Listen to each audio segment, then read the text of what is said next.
بہت ہی بندہ نچیز ہوں، اور نبی پاک علیہ السلام کی امت میں تو کہتا ہوں کہ مجھ جیسا بڑا گناہ گار ہی کوئی نہیں ہے۔ آپ میرے پاس نہیں بیٹھے، آپ اللہ کے گھر میں بیٹھے ہیں اور اللہ کے قرآن کے سامنے بیٹھے ہیں، مصلی رسول کے پاس بیٹھے ہیں، ممبر مصطفیٰ کے قریب بیٹھے ہیں، اور اللہ کا ذکر اور اللہ کے پیاروں کا ذکر سننے کے لیے بیٹھے ہیں۔ تو یہ جو صحبت ہے، یہ جو سنگت ہے، یہ جو محفل ہے، یہ نیکوں کی صحبت ہے، یہ اچھوں کی صحبت ہے۔ یک زمانہ صحبت با اولیاء، مولانا روم رحمۃ اللہ علیہ فرماتے ہیں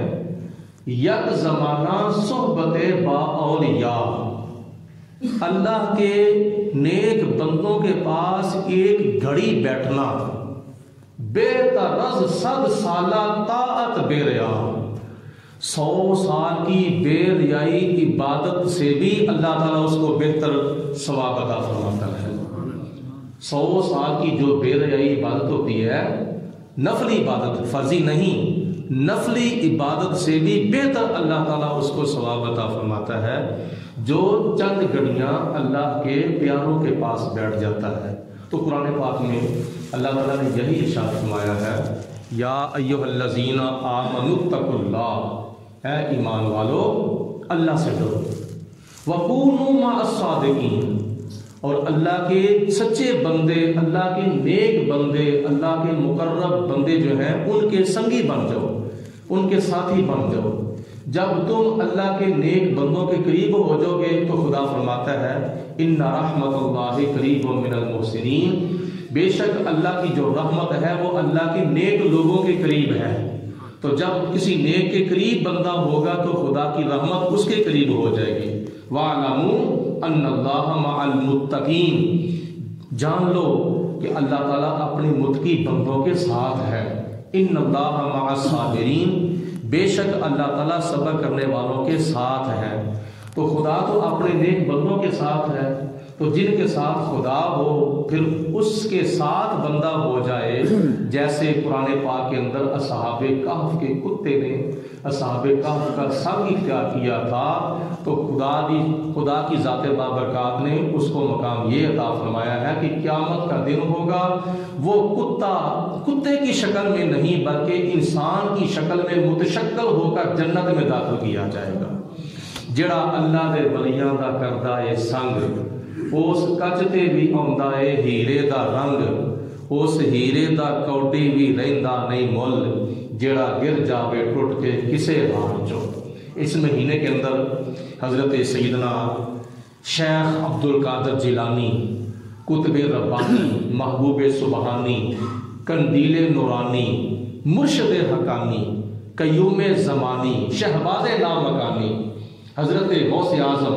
غوث السماوات والارض، غوث الثقلین، غوث الانس والجان، حضرت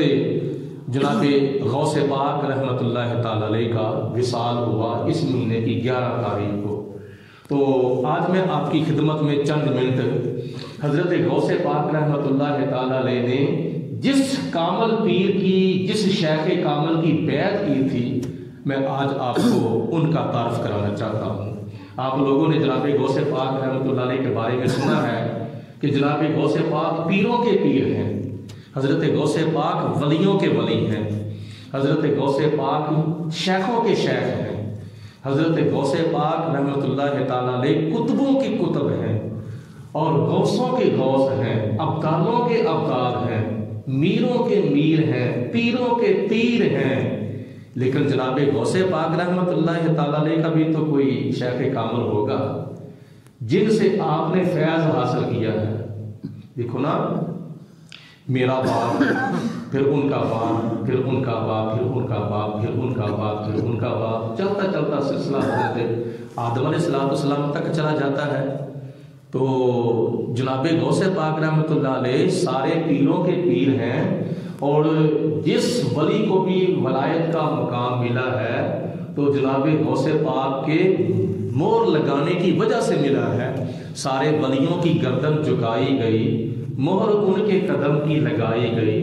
چاہے اوتاد ہو چاہے ابدال ہو، میرے غوث جلی کا مدح خان ہے، غوث اعظم محمد کا محبوب ہے، غوث اعظم زمانے کا سلطان ہے، غوث اعظم کی ہر جا مچی دھوم ہے، غوث اعظم کا گھر گھر میں فیضان ہے۔ حضرت غوث پاک رحمۃ اللہ تعالی علیہ آپ کے والدین بھی کمال کے ولی تھے۔ حضرت غوث پاک کے والد محترم حضرت شیخ ابو صالح موسیٰ جنگی دوست رحمۃ اللہ تعالی علیہ وہ بھی کمال کے ولی تھے، اور آپ کے سسر حضرت عبداللہ صومعی رحمۃ اللہ تعالی علیہ وہ بھی کمال کے ولی تھے، اور حضرت غوث پاک رحمۃ اللہ علیہ کی والدہ محترمہ فاطمہ ام الخیر وہ بھی کمال کی ولیہ تھی۔ حضرت غوث پاک رحمۃ اللہ تعالی علیہ آپ نے شہر جیلان کے اندر جب آنکھ کھولی حضرت شیخ ابو صالح کے گھر میں، تو ابتدائی علوم جو تھے شریعت کے وہ حضرت غوث پاک نے اپنے والد گرامی حضرت شیخ ابو صالح سے حاصل کیے، اور پھر قرآن پاک کی حفظ کیا، اور پھر اس کے علاوہ مزید دین کے علوم حاصل کرنے کے لیے آپ کو والدہ محترمہ نے بغداد شریف بھیج دیا، شہر جیلان سے شہر بغداد کی طرف بھیج دیا۔ حضرت غوث پاک رحمۃ اللہ علیہ جب شہر بغداد میں تشریف لائے تو آپ نے مدرسہ نظامیہ کے اندر داخلہ لے لیا اور درس نظامی مکمل کیا، ظاہری باطنی علوم سارے کے سارے ان تمام علوم کے اوپر مہارت تامہ حاصل کی۔ تو اس کے بعد پھر آپ کو یہ جستجو ہوئی کہ میں کسی شیخ کامل کی تلاش کروں، میں کسی پیر کامل کی تلاش کروں، میں ان کی بیعت کروں، اور پیر کامل بھی وہ ہے جس کا ظاہر شریعت کے مطابق ہو، جس کا باطن طریقت کے مطابق ہو، اور عام لفظوں میں ہم کہتے ہیں جن کی ہر ہر ادا، بولو، جن کی ہر ہر ادا سنت مصطفیٰ، ایسے پیر طریقت پہ لاکھوں سلام۔ ہم اہل سنت و جماعت اس پیر کو پیر مانتے ہیں جن کا ظاہر شریعت کے مطابق ہو اور باطن طریقت کے مطابق ہو، اور شریعت کی خلاف ورزی نہ کرتا ہو۔ اگر کوئی شریعت کی خلاف ورزی پیر ہو کے کرتا ہے تو ہم اس کو پیر نہیں مانتے، ہم اس کو رہبر اور رہنما نہیں مانتے۔ حضرت پیر جماعت علی شاہ صاحب رحمۃ اللہ علیہ جیسا کو پیر ہونا چاہیے، حضرت پیر مہر علی شاہ صاحب رحمۃ اللہ علیہ جیسا کو پیر ہونا چاہیے، حضرت سلطان باہو رحمۃ اللہ علیہ جیسا کو پیر ہونا چاہیے، اور حضرت پیر فیض الحسن شاہ صاحب آلو مہار شریف والے جیسا کو پیر ہونا چاہیے، حضرت محدث اعظم پاکستان مولانا سردار احمد صاحب جیسا کو پیر ہونا چاہیے، الحاج پیر مفتی ابو داؤد محمد صادق صاحب قادری رضوی رحمۃ اللہ علیہ جیسا کو پیر و مرشد ہونا چاہیے، جن کی ہر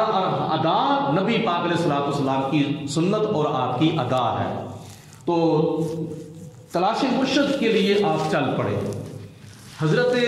غوث پاک رحمۃ اللہ تعالی علیہ نے بیعت کی ایسے بزرگ کی جن کا نام تھا، بغداد شریف کے اندر وہ رہتے تھے، اور بغداد شریف کے اندر سب سے بڑا مدرسہ ان بزرگوں نے بنایا تھا۔ سب سے پہلے شہر بغداد کے اندر جو کہ عراق کا دارالخلافہ ہے، اس شہر بغداد کے اندر سب سے بڑا مدرسہ حضرت غوث پاک کے پیر و مرشد نے بنایا تھا۔ اور یہ بھی یاد رکھو، اللہ تعالیٰ کی ذات بابرکات تک پہنچنے کے لیے یہ راستے ہیں، مسجد، مدرسہ، مزار، یہ علم دین کے اوپر عمل کرنا،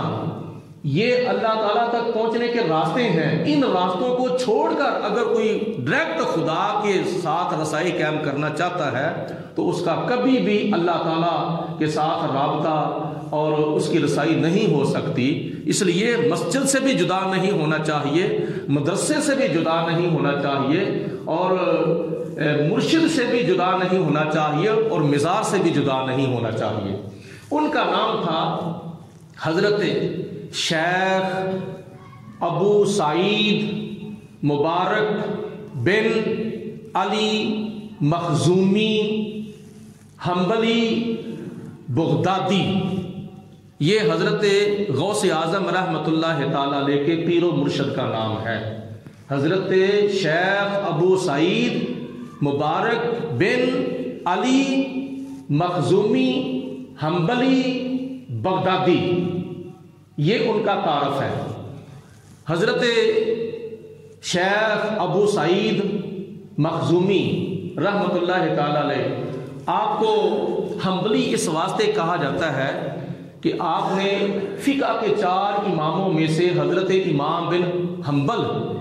امام احمد بن حنبل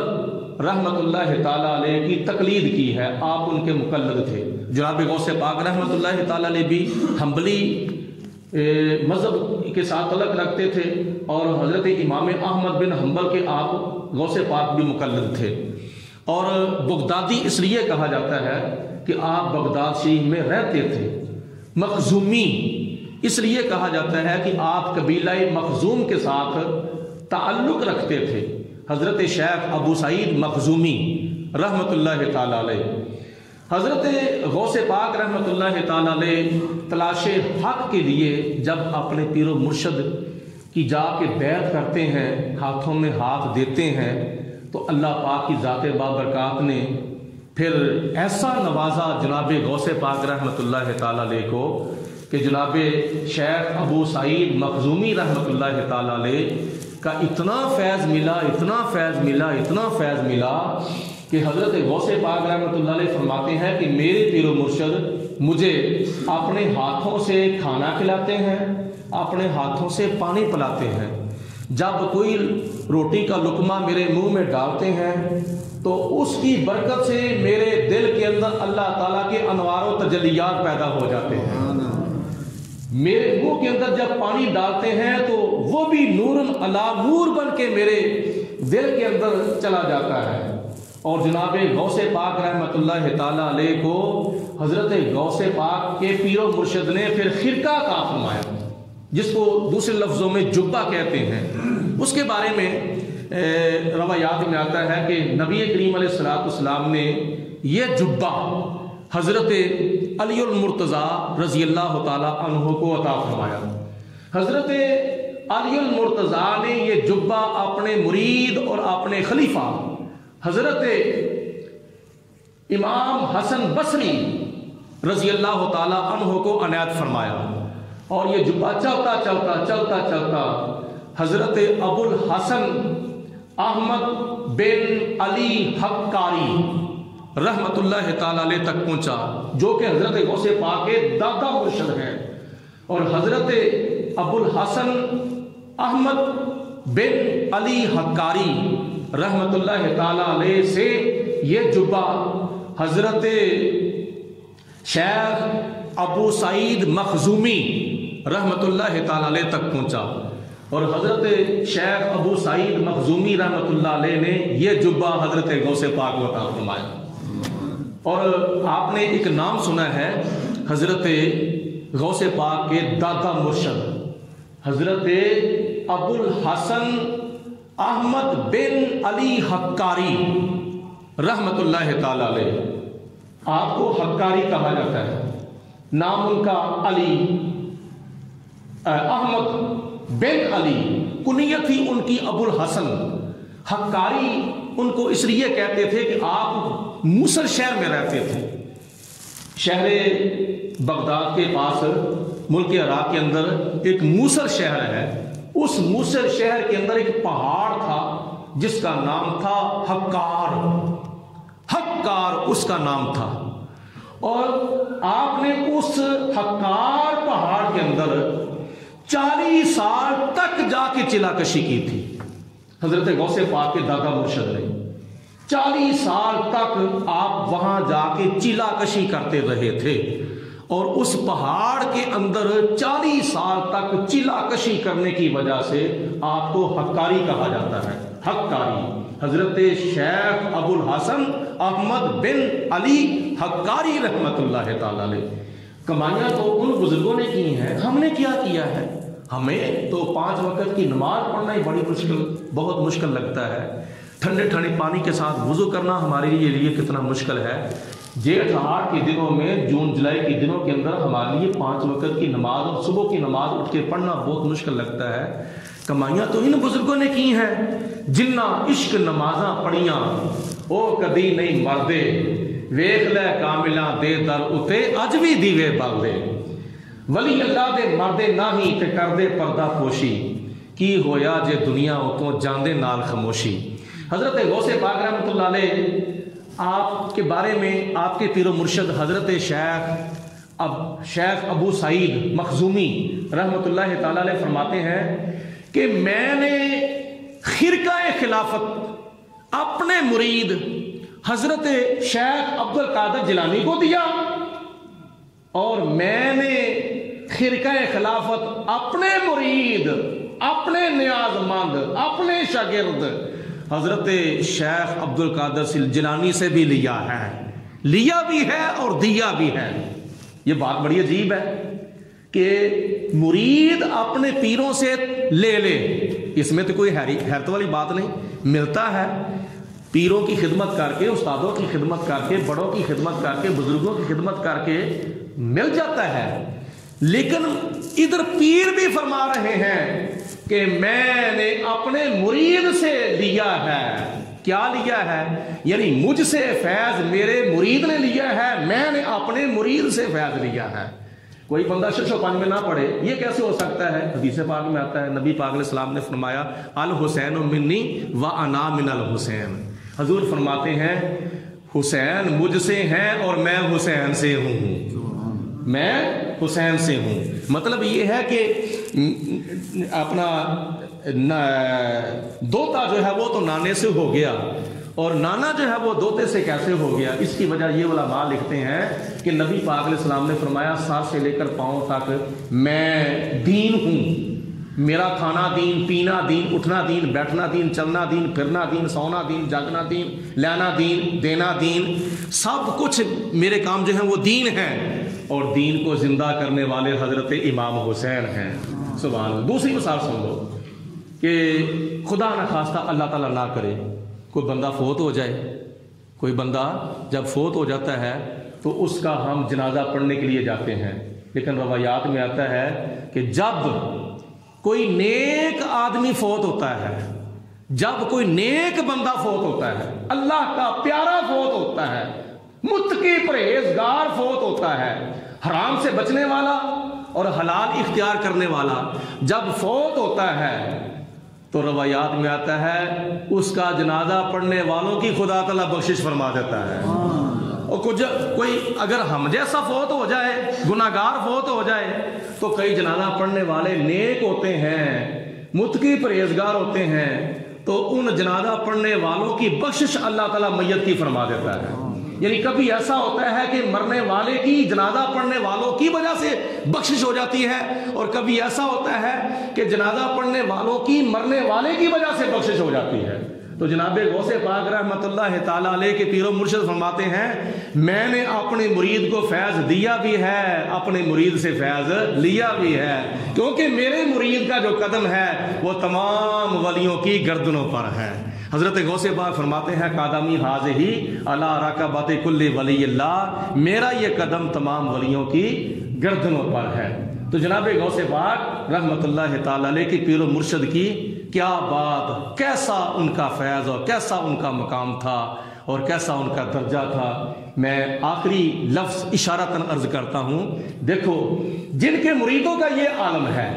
جن کے مریدوں کا یہ مقام ہے کہ جناب غوث پاک رحمت اللہ علیہ کے قدم کی مہر لگتی ہے تو قیامت تک آنے والے ولی بنتے ہیں، اتنی دیر تک ولی نہیں بنتے۔ تو جن کے مریدوں کا یہ مقام ہے پھر ان کے پیروں کا کیا مقام ہوگا؟ تو اس کی وضاحت یعنی یہ یاد رکھیں، جن کے مریدوں کا یہ مقام ہے ان مریدوں کے پیروں کا کیا مقام ہوگا، اس کی وضاحت انشاءاللہ تعالی میں کل خطبہ جمعہ کے اندر کروں گا۔ اللہ پاک کی ذات بابرکات نے جی